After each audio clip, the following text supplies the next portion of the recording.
On the final episode of Team Pilpinas, we check in with our latest Paralympian, HL Guion.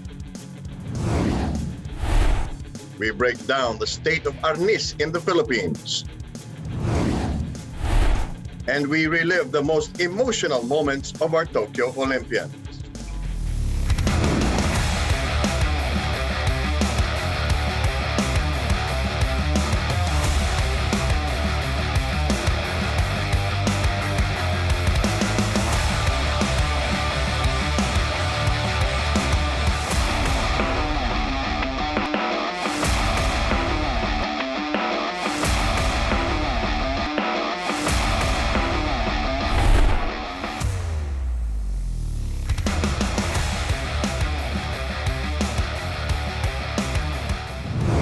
Welcome to Team Pilpinas. I'm Bill Velasco.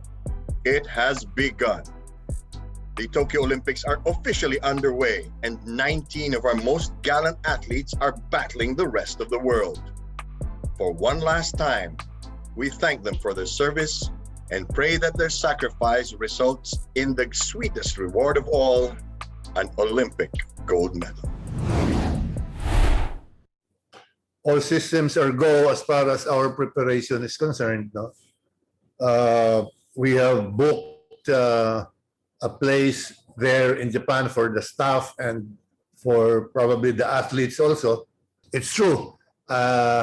Kung pala rin tayo, it's malaki ang chances talaga natin na maraming mag-medal sa atin mga atleta ngayon. No? We're not hoping that the other athletes will not come, but looks like some might not really go, no? But tuloy lang ang ensayo natin ng mga atleta natin. Our plan for Tokyo was on focus in the midst of many problems that Japanese people, more than 50%, are not favorable of having Olympics and visitors, and other countries are reluctant. So we look at that. But in spite of that, we feel that the Philippines is excited to really get that first gold in Olympics. And the athletes were all excited in the midst of problems. So far, I feel healthy, I feel good. A little pain here and there, which is part of being an athlete. So nothing to complain, nothing to worry about. I mean, so far, I'm good. I'm just trying to stay healthy coming Olympic Games. We try to maximize what we have. Who knows if the plans actually went the way it was planned. But sa ngayon po kasi so far okay naman, maganda naman yung preparation. So I mean, not completely. We cannot do training camps here and there. We're training in the same place where I usually train. I have really nothing to complain about, and I can't really tell how, I can't really compare if the plans actually went the way I wanted to go. So I'm just gonna say, I'm just trying to make sure that whatever is available, I'm able to maximize it. So, I'm just thinking of going to Olympics. Right now, we're preparing for the teams, and I'm hoping all the people that I need to be in the Olympics will be in the Olympics. I can't really foresee what is gonna happen in the near future. So I'm just staying on top of my toes and just being able to adapt to the situation.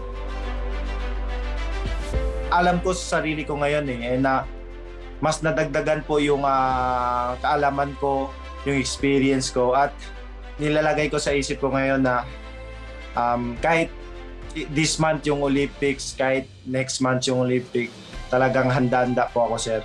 Ito na yung chance ko talaga na para mag-qualify, kasi iniisip ko kasi matanda na yung tatay ko, sir.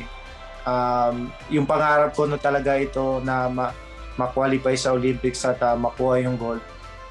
Pangarap po to nung tatay ko nung nagsimula pa lang kami na mag-boxing. Kaya sabi ko, habang buhay pa siya, habang nandito pa siya, habang malakas pa siya, gagawin ko po yung lahat na para po makuha ko yung gold. Kumbaga yun po yung regalo ko para sa kanya. Mas pinaghahandaan ko talaga yung sarili ko na sumabak sa ganun na laban. So, handa naman po ako lagi. Lagi ko nga binabanggit na batang Abra to. Yun nga, sinasabi nila na matatapang talaga yung mga taga-Abra, hindi basta-basta nagpapatalo. So, the more na nakikita ko silang masaya, the more din po ako na-inspire sa kanila kasi taga-Abra nga po ako. Raised and born po talaga ako doon since pagkabata, doon ko po na-experience lahat-lahat. Kumbaga, hindi magpatalo, mga ganun po nila. Ugali po nila doon, matatapang, ganun po. So, proud na proud po ako. Gagawin ko yung way para makuha yung medal po. Talagang kung kahit na sobrang skip yung butas na kailangan pasukin talaga, paghirapan po. The 200, it felt good because I was in front of the home crowd. You know, I was able to do it in front of my fans in the Philippines. So that moment was special. When I broke it in the 100, that's like in the middle of the pandemic. So going into that track meet, I wasn't even like expecting anything, honestly, because it's like I've been training in grass. That was the first time I got on the track. So that moment was special with the fact that it was done in the middle of a pandemic with everything being closed. So both of those moments were special in their own individual ways. I think I can qualify. It's more so when. That's like I'm just waiting, like, man, when is my moment gonna come? And just being patient in that is the most challenging part of it all. Because it's there, it's just a moment of when.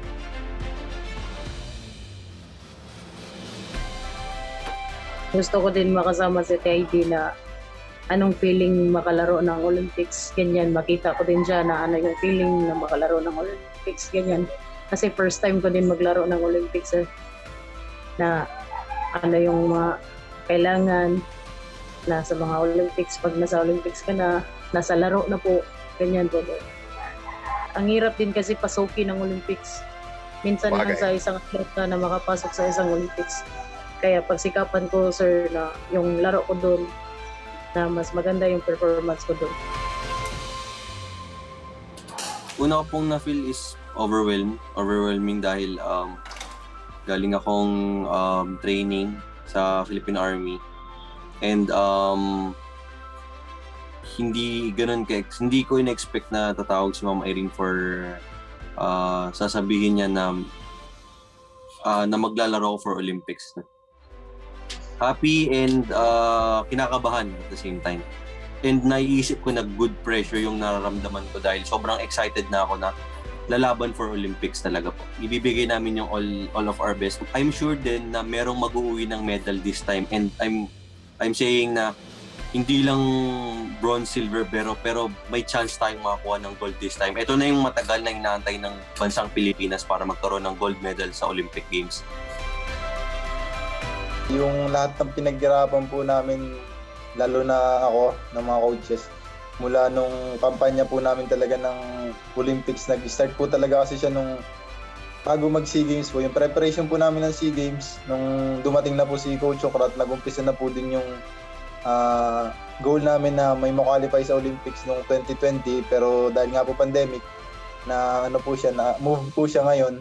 Tapos ayun po, sobrang saya po namin buong team na after 20 years walang Philippine rowing na nagrepresenta sa Olympics. Ngayon po, napasama po tayo. Pagpupursige na lang po siguro yung magiging gabay sa akin para pala rin makakuha ng medal o makaakyat sa podium.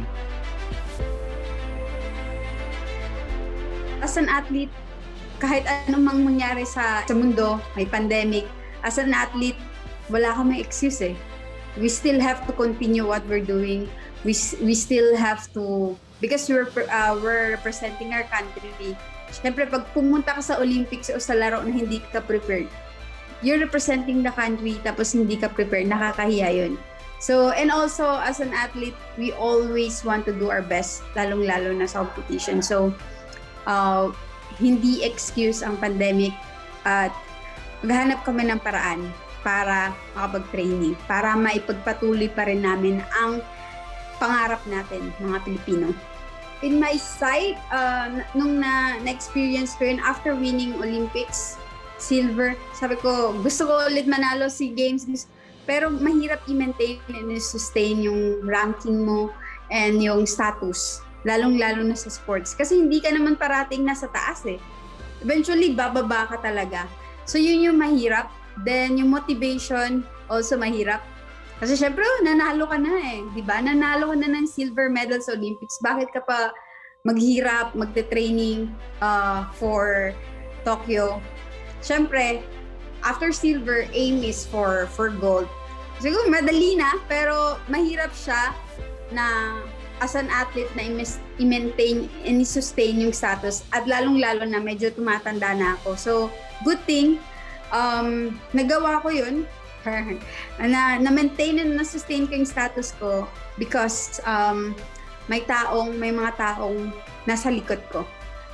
There's company and the government believe in me.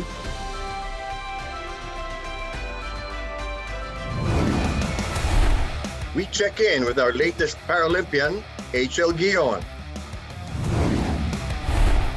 We break down the state of arnis in the Philippines.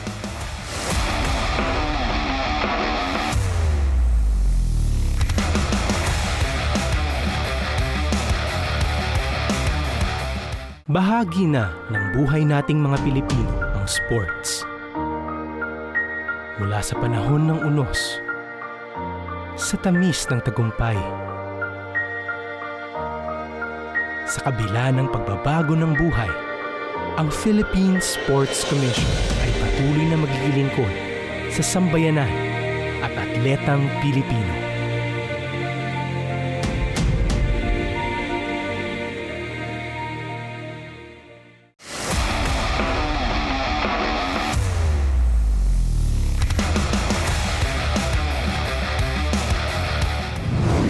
And we're happy to join us dito po sa ating Team Pilpinas.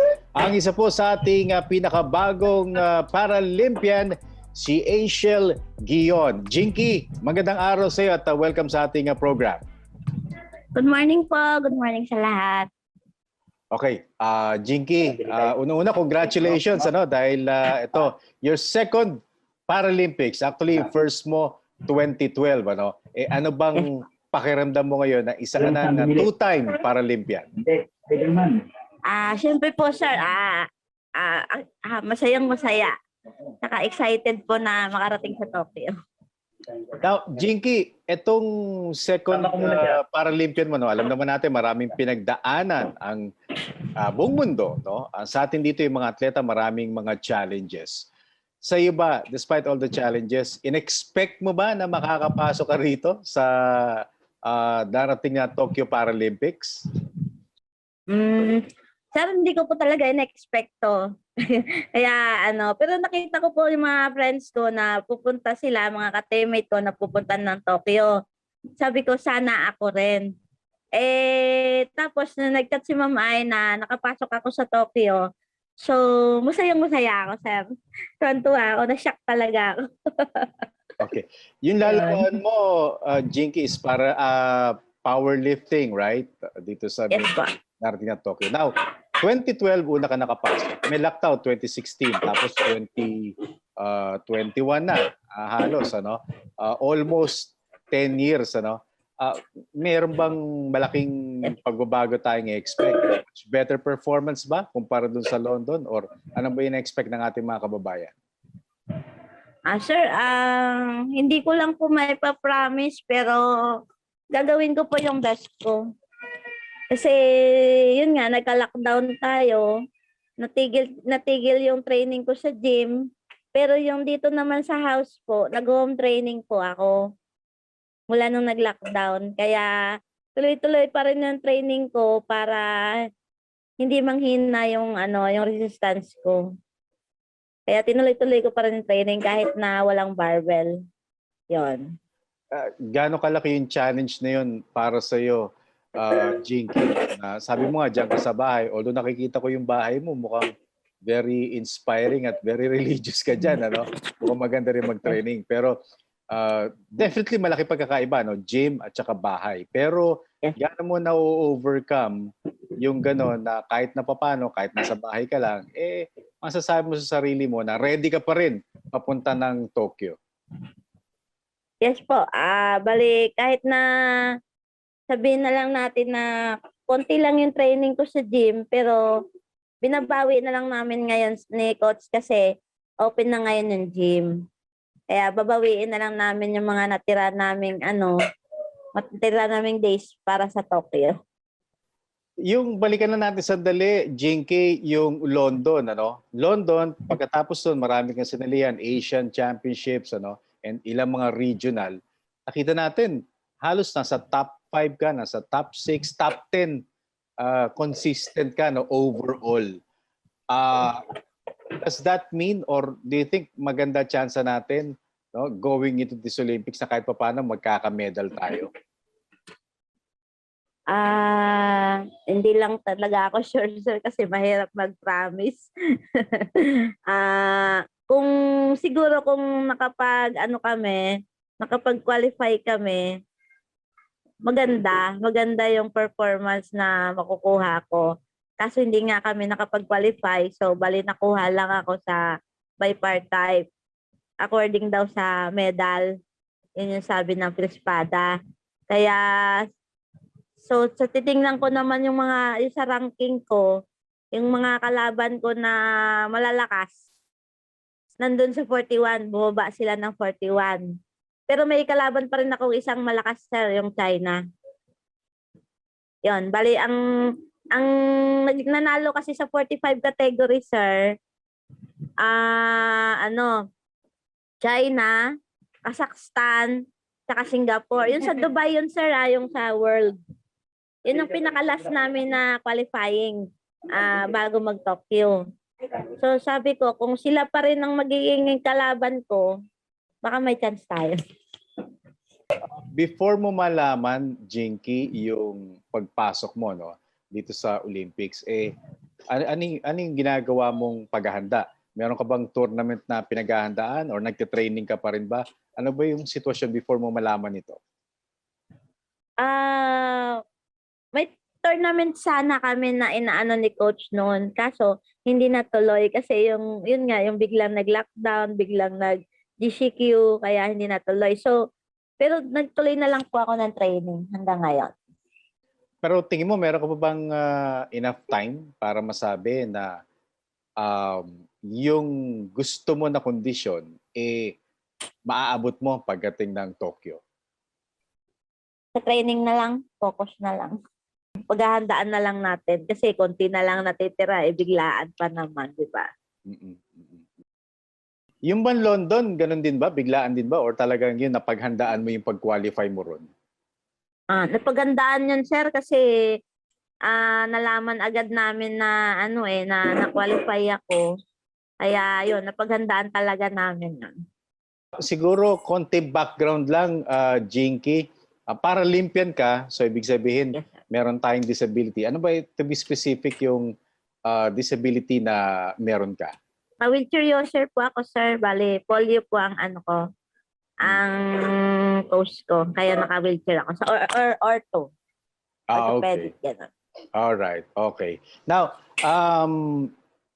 tubong ano ka, no? Ilongga ka ba? Saan ka ba? No? Yes, sir. Bacolod sa po. Lumaki? Bacolod. Okay. Bacolod. Sipalay City. Sipalay City. So, ano yun? Doon ka lumaki? Paano ka napunta ng Manila? Paano ka nakapagsimula as a para-athlete?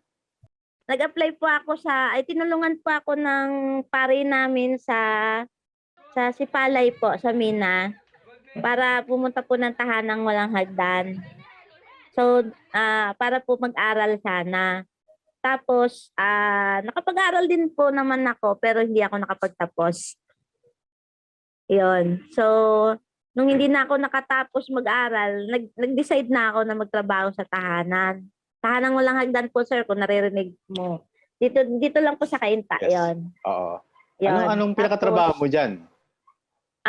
Factory worker po kami, sir. Packaging ng gamot. Okay. Now, eto na, no? Again, yung second Olympics. So, Anong plano mo dito na kung sakasakali, yung future mo, anong magiging epekto nito sa future mo? Does this mean na tuloy-tuloy pa rin ba yung iyong pagiging atleta or meron ka ng right now naiisip na plano after the Paralympics? Siguro sir, naisip ko hanggat kaya ko pa, sige, maglaro tayo. Yun. Kasi ang mga kalaban ko naman sir, matanda pa nga sa akin eh. 'Di ba? Nagbubuhat pa sila. 50 plus na sila ha, nagbubuhat pa. Pero sabi ko, hanggat kaya ko, sige, maglalaro ako.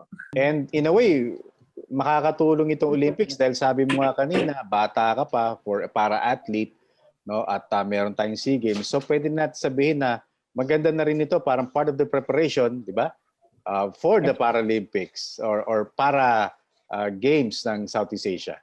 So right now, in a way, ano ba yung masasabi natin, inspiration natin papunta rito sa Paralympics? Masasabi ko lang sa mga kapwa-atleta ko at sa mga nagtitraining para maging atleta ay keep on working lang, focus lang talaga sa training. Try and try. Ganun, din na naman ako galing eh. try lang na mag-training hanggang makuha ka. Kasi hindi naman natin kailangan mamili kung saan tayo maglalaro eh. Sila ang namimili para sa amin. Alright. Pakita lang natin ng best namin. Sige po. Okay, Asiel Guion, ang ating Paralympian. Maraming salamat sa iyo and all the best pagdating mo ng Tokyo. Thank you po. We break down the state of arnis in the Philippines.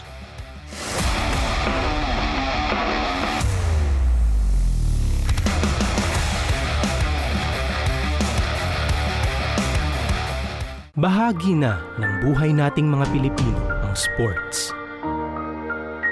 Mula sa panahon ng unos, sa tamis ng tagumpay, sa kabila ng pagbabago ng buhay, ang Philippine Sports Commission ay patuloy na maglilingkod sa sambayanan at atletang Pilipino.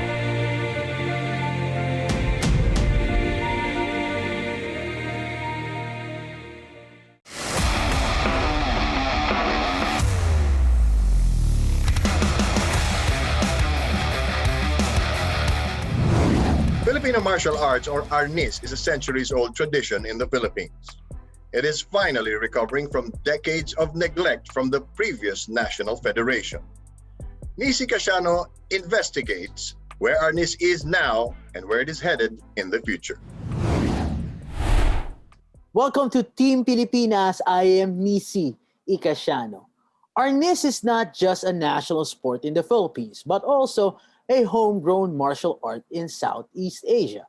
However, it has only appeared as a medal sport twice in the Southeast Asian Games.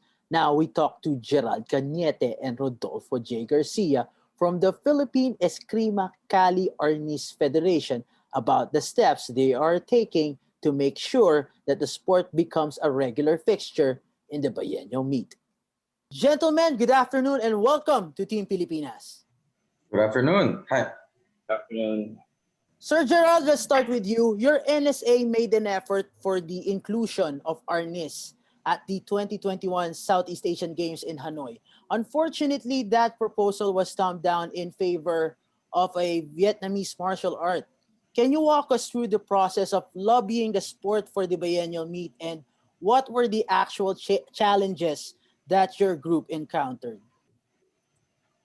Yeah, yes, we did lobby. And in fact, we wanted the inclusion of our national sport in the hosting of the 31st SEA Games in Vietnam.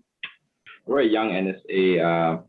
The national sport is fairly young then. No? Ang Arnis is fairly young as a sport. Although Vietnam did participate in the 30th SEA Games and they actually did quite well, no, for their medal haul. I think it's more on the how the different NOCs discuss. No, I'm pretty sure if again, granted, if we can have another shot at lobbying this one and the sport, the Philippine Olympic Committee President, the Sir Bumble Tolentino, then I think we might have another go at getting our national sport in the 31st SEA Games? Well, the SEA Games is not our only international competition. So the WECAF, the World Eskrima Kali Arnis Federation, also has yung worldwide championships. There's also the World Martial Arts Festival that happens in Korea. That's also another source of our international exposure. So yeah, we really want to go back to the SEA Games, but at least the national team will still have other sources of international exposure and competition. Sir Gerald, other homegrown sports in Southeast Asia such as Pencaksilat, Sepak Takraw, and now Muay Thai have been part of the SEA Games on several occasions. A lot of people wonder why Arnis doesn't get that regular spot at the SEA Games. Can you shed light on the matter? In the past, when Arnis was established, it did not have that how you say this, that connection with the with the IF, the International Federation, which is what Coach RJ mentioned, is WCAF. Now under the helm, and the leadership of our president, Senator Subiri, there is that connection, and there is that support from the international. We are hopeful. Again, we are hopeful with with the leadership of Senator Subiri and our partnership with the International Federation, we can gain more ground. We're hoping, that we can still get a shot at getting into the SEA Games, and eventually our goal is going up further up the ladder, going to the Asian Games. Again, we would need all the support. We have the Philippine Olympic Committee is very supportive of Arnis, and of course the Philippine Sports Commission. So I think there's still a lot of work for our national sport, but again, we are very hopeful that things will get better. Sir Gerald, were you surprised that Vietnam decided not to include Arnis despite their good performance, like you mentioned, in the sport the last time that we had the SEA Games? I think all of us who are in the sport, even to our national team, it was a shock to us because we had a very good relationship with Vietnam, their NOC, and of course their Arnis NSA in Vietnam. It's hard to speculate or assume what the leadership of Vietnam NOC is, what they're thinking.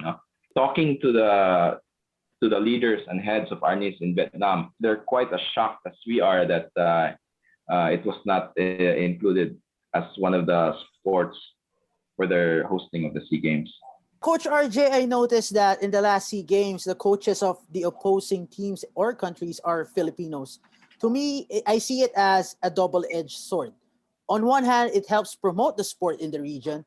On the other, it looks like they see greener pastures in neighboring countries. Do you feel the same way?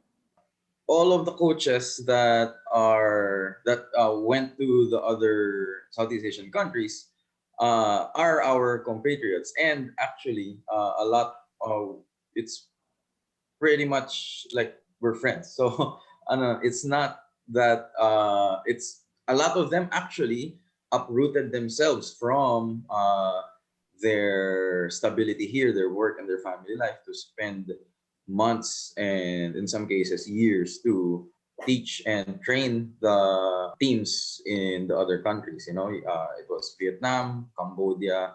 So it's actually a big service to Arnis in general and Arnis regionally that those coaches spent their time and gave their knowledge to our neighboring countries. The mission is to spread Eskrima Kali Arnis to our neighboring countries, produce interest, and hopefully that will give the clamor within the countries themselves to send teams, train teams, and even host Arnis in the international games. With the news that the SEA Games has been postponed, do you intend to make one last push for Arnis's inclusion? Definitely. I had a conversation with our good president, Senator Subiri. Even he is hoping, we are all hopeful that with this delay, with this postponement of the hosting of playing of the SEA Games, maybe we still have a chance, no, to lobby our sport. Again, just like what Coach RJ said, no, this is a big thing not only for us as Arnistadores or who are in the sports, but it's a big thing for us Filipinos because if we get this Arnis included in the SEA Games, that means that Arnis, the national sport of the Philippines, will be a regular sport within the SEA Games. And again, we're looking forward to getting it through the Asian Games as well. Sir Gerald, I know the pandemic continues to be a detriment, and I heard that your NSA planned to have a world championship last year, but had to cancel it because of the global health crisis. What are the plans moving forward in ensure that the sport gets international exposure and activity, as well as make steps to get a regular spot in the SEA Games? Well, it definitely it really put a hurt. The pandemic really put a hurt on all of us, not only Arnis, no, in the entire sporting world. For our friends outside the country, our international colleagues, they've experienced the same, and unfortunately, it's different scenarios per country. They have like the Philippines is unique, the US they have their own unique problems, and so on and so forth. What we did is just like the SEA Games, we postponed our World Championship, and we're looking forward to doing it next year if things go well. All our member countries who still are wanting to participate in this upcoming World Championship next year, they're just waiting. No, they're just waiting that things get better. We can travel. They get allowed to get in the country because we will be the host for next year's World Championship. Aside from that, we're looking forward to having an invitational championship, international one. We just had a meeting with the International Federation, and it's gonna be invitational for and an Asian one at the same time. We're looking forward. We're planning to doing it on January. Right now, everything is in the planning stage. Again, most of the plans are really based on the condition of the country, so it's really hard to give a definite answer at this point in time. Coach RJ, how's the morale now of our athletes? Despite the situation, can you say that they remain optimistic? Our team come from different parts of the country. Some of them have access to gyms in their local area. Some are really just quarantined at home. So it depends really. It really is very varied experiences of our athletes. We're working to support them. Also, we're very thankful to the PSC. Even if via teleconference, the sports psych unit is able to talk to the athletes naman regularly as a team, and then even some of the members who are having a hard time with their family situation and other things with this pandemic. Again, the PSC has been able to support our national team athletes naman. So okay naman. Hopefully by next year, we'll be more than prepared to join the international competitions again. It's no secret that disagreements among clubs and competition between Arnis styles have been a problem for the longest time. Do you think now is the perfect time to be united and be of one yan talk as we campaign to be a regular fixture in the SEA Games? You can start, Coach RJ. Yes, the fact that we were able to organize PECAF itself. So I'm very thankful to the leadership because the board of PECAF is comprised of leaders from very, very different styles from all over the country. So kumbaga, this is the best chance so far that we have of unifying and really progressing the status of our national martial art and sports. So the national team has been active since late 2018, early 2019. We've been continuing our training. So with our leadership and the support of PSC, it looks like we're in good hands, and as long as we're steady, will progress gradually. Yeah. One of the best things right now is actually because of the leadership. And because of the leadership of our president, Senator Zubiri, he was instrumental in unifying Arnis all over the country. And for all of us who are in Arnis, we could not have asked for a better president and a better leader.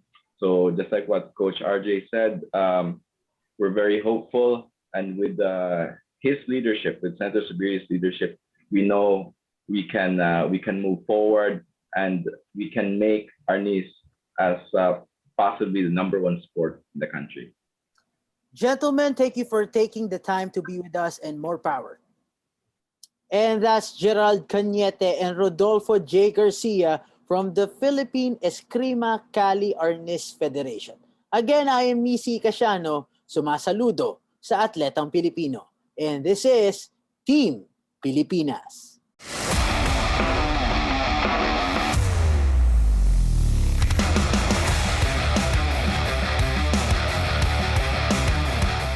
Bahagi na ng buhay nating mga Pilipino ang sports. Mula sa panahon ng unos, sa tamis ng tagumpay,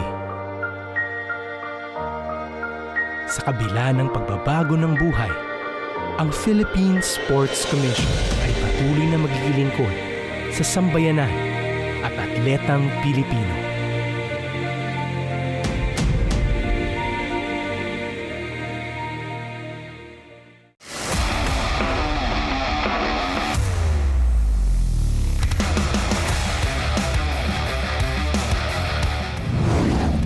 Rubilen, I will mention 3 events that you competed in, and we want to hear your thoughts. First is 2013 SEA Games in Myanmar against Indonesia's Angeline Magdalena in 10 ball.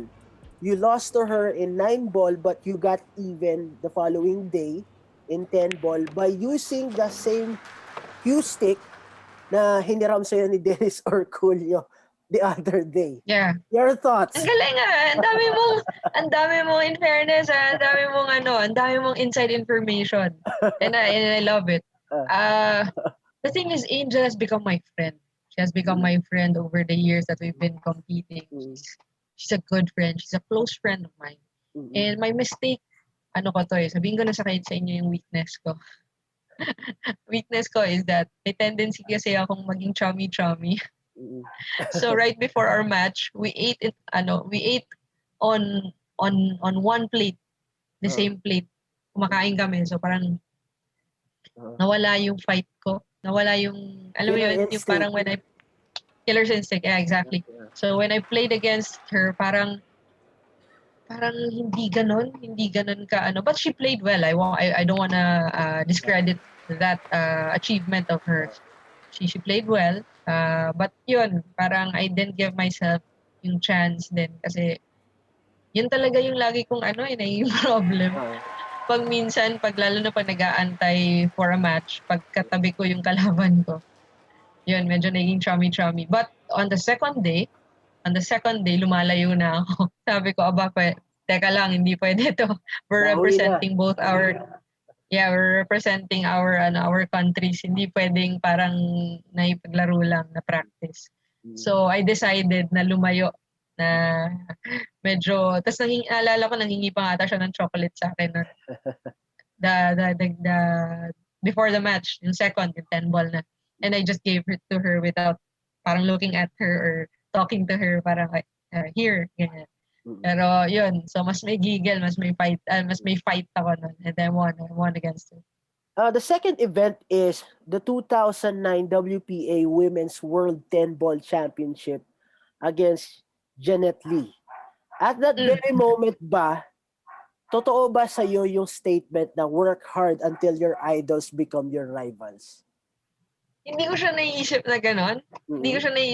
But if you want to give, if you want me to give parang yung thoughts ko about the match, I was actually leading Janet Lee. And then she catched up. And then nauna pa siya lumamang. I think yung error niya was that while standing up, hindi ko makalimutan to she folded her knee and then she was trying to parang stretch her foot. So, kumbaga, para kang shark na parang nakitaan mo ng weakness yung kalaban mo. She was up, I think, 8-6 ba? If I'm not mistaken. Basta una siyang lumamang.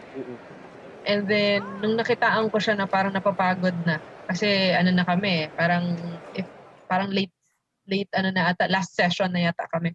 So, nung nakita kong parang napapagod siya, biglang yun na. Sabi ko, okay, akin na to. Kumbaga parang nakitaan ko ng weakness yung kalaban. Para siyang naging energy drink for me. Na parang you prey on it. You know yun. The third event is the 2011 World Mixed Doubles in China, teaming up with the one and only Efren Bata Reyes against Johnny Archer and Janet Lee. How did it feel to team up with the greatest of all time? When I was given the email, it was our second time actually. The first time was in 2009, and then the second time we were the defending champion for the mixed doubles. So the first time I received the email, which was in 2009, na I'll be teamed up with Tatay Efren.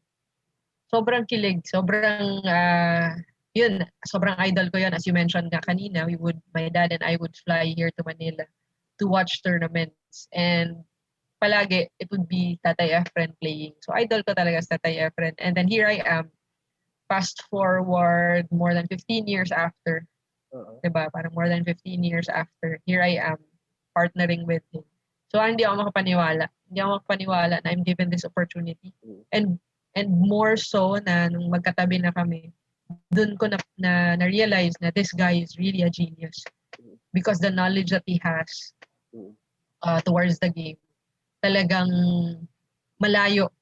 How do you say it? Parang even champions from the men's side still would ask Tatay Efren, like kunwari nasa training kami, and then there are mga situations sa table na parang hindi ma-figure out. They would call Tatay Efren. And champ, paano to champ? So dun. So it was something na very memorable for me. And at the same time, lalo na because we were able to win the whole tournament. So kami yung back-to-back mixed doubles na champion. And then it didn't happen again. Hindi na nagkaroon ng tournament ulit after that. Longevity seems to be not an issue in the sport of billiards compared to other sports, as other players can still push the boundaries of edge. Ikaw ba? Hanggang kailan mo balak maglaro? And have you ever thought of life after billiards? Yes, definitely. As I mentioned nga, retirement became real to me because of the pandemic, because this is a sneak preview for me. Now, what will I do after my career as a billiard player, as an athlete? And I have a figure in my head, pero ayoko pa sabihin, baka kainin ko eh.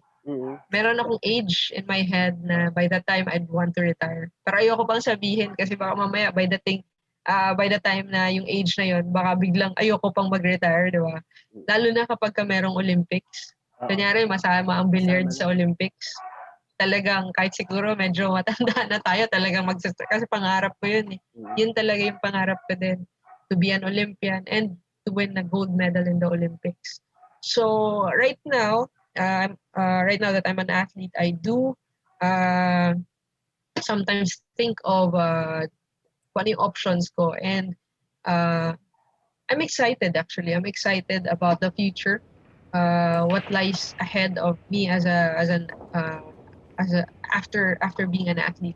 Iniisip ko magnegosyo or have a career siguro sa finance side, or maybe kasi nagpapa-rent, so I want to grow that business as well.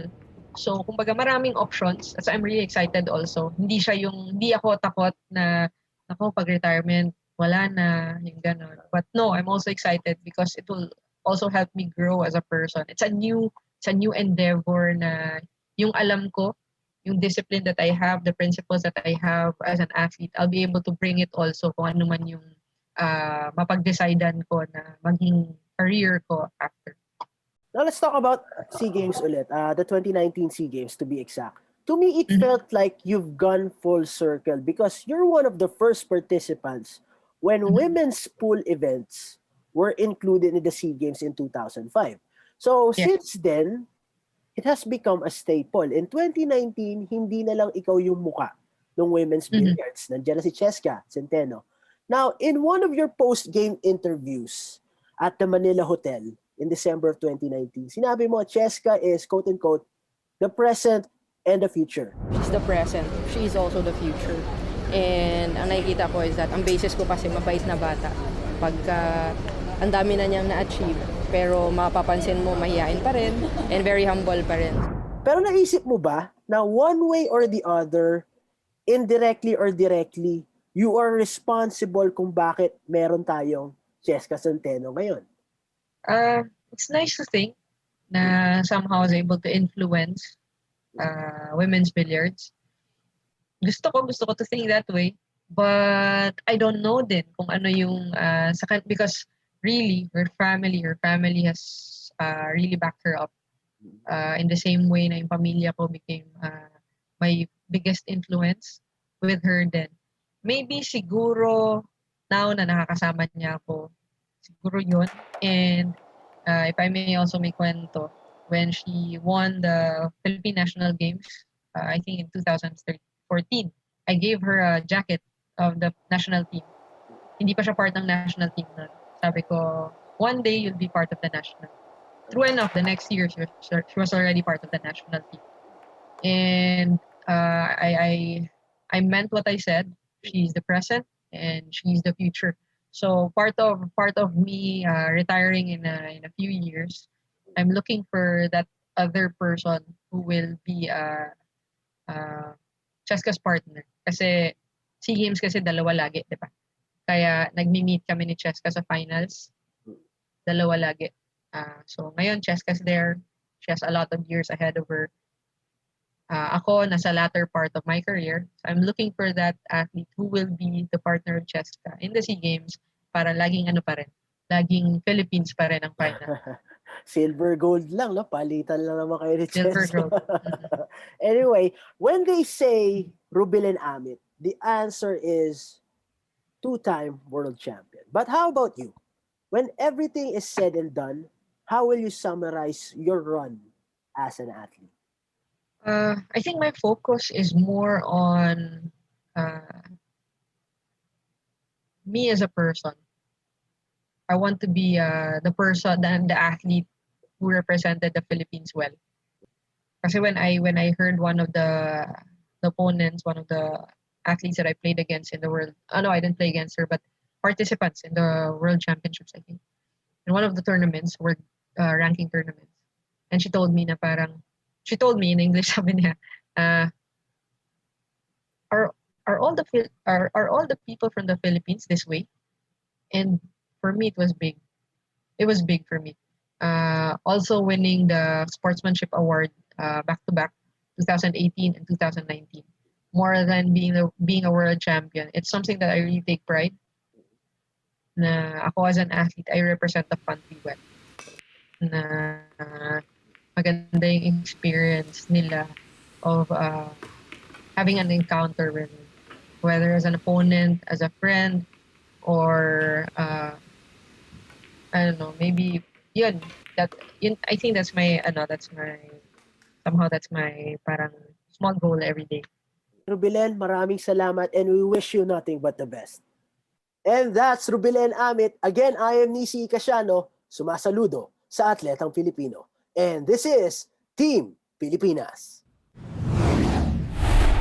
And that's the final episode of Team Pilipinas. We thank the Philippine Sports Commission for their generosity in allowing us the honor of serving the national athletes. I'm Bill Velasco. Always remember, we are all on the same team. We are all Team Pilipinas. Always.